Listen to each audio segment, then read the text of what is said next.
मैं आपका शुक्रिया अदा करता हूँ, तमाम हजरात का, खातून आपका बहुत बहुत शुक्रिया। आप लोग यहाँ आए और शॉर्ट नोटिस पे ही हमने आपको बुलाया।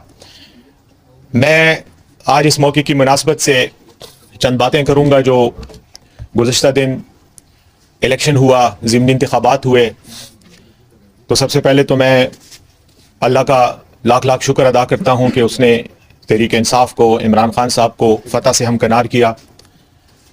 मैं पाकिस्तानी अवाम को बिलअमूम और पाकिस्तान तहरीक इंसाफ के कारकुनों को बिलखुसूस मुबारकबाद भी देना चाहूँगा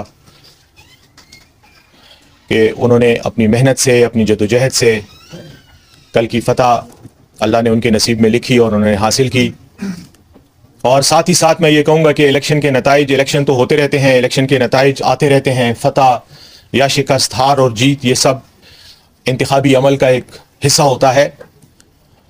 लेकिन बहरहाल हमारे लिए खुशी की बात यह है कि इंतहाई नामसाइद हालात में, इंतहाई मुश्किल हालात में, हुकूमत की शदीद मुखालफत के बावजूद अल्लाह ताला ने इमरान खान के बयानिए को इज़्ज़त दी, मकबूलियत दी, और उसका सबूत कल के इंतखाबात और उसके नताइज हैं।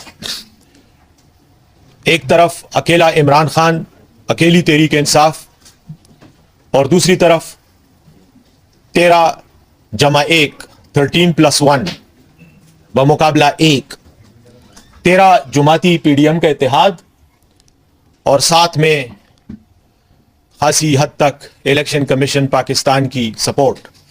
तो ये 14 लोग, 14 ताकतें हमारे खिलाफ थीं, लेकिन अल्लाह के फजल करम से सबको पाश पाश कर दिया गया। अल्लाह ने पाश पाश किया